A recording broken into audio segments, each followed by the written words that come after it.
Otep à tous, bien-aimés frères et sœurs. Un Américain très important, un homme politique américain, j'ai oublié le nom, qui disait que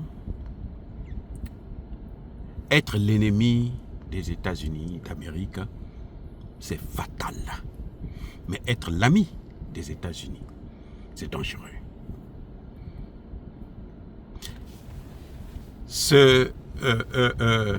Paul Kagame est en train d'apprendre ça à ses dépens. Et je me permets ici de tirer les oreilles de Tshisekedi.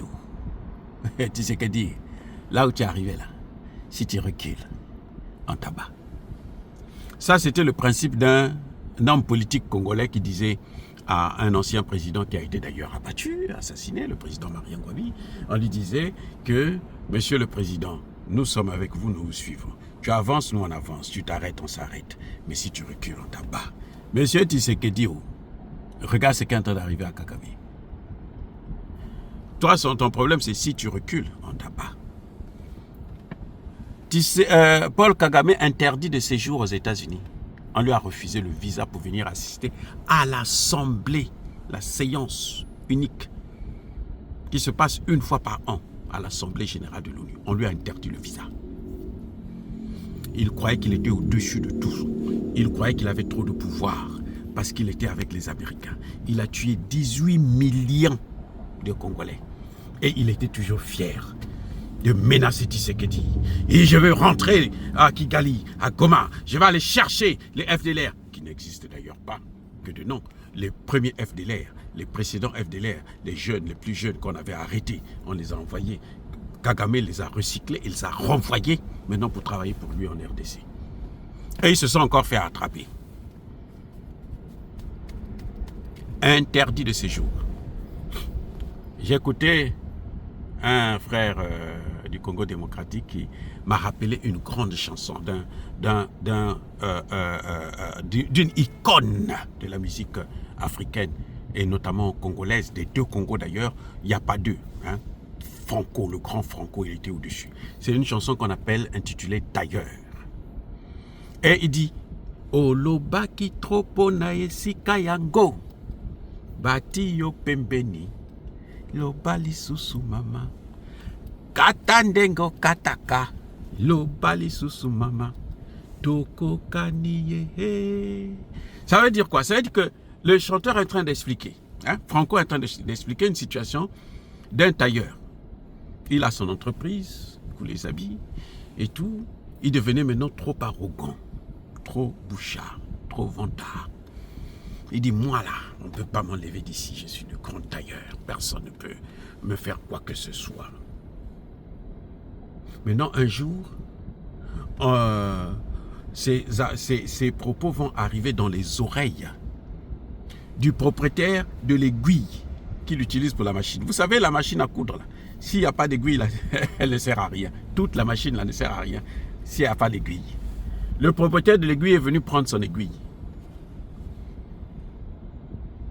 Donc, il n'est plus utile.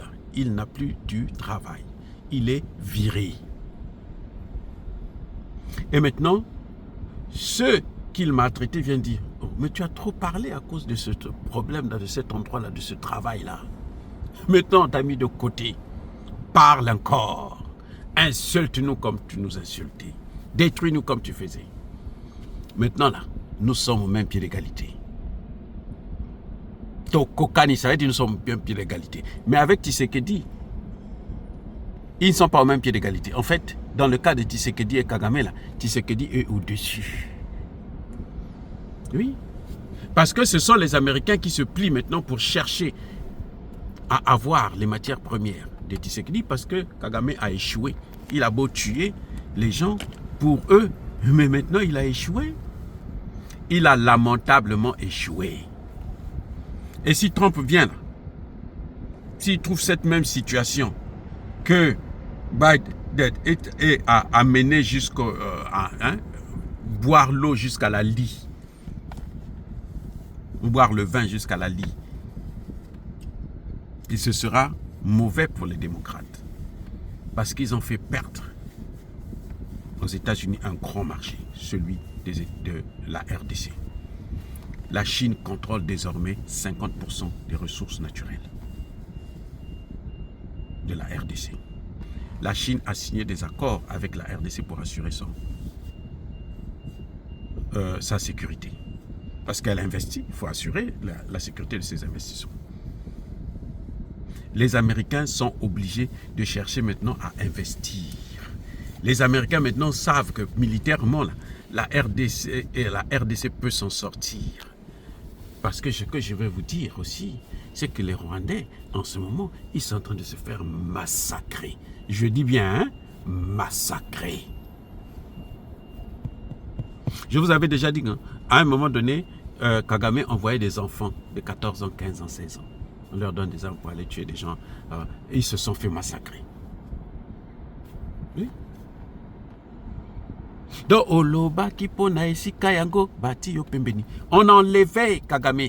On a mis Ruto. Ruto est venu. Il a commencé à circuler dans la région. Il est allé même au Congo-Brazzaville pour dire que c'est maintenant désormais moi le patron.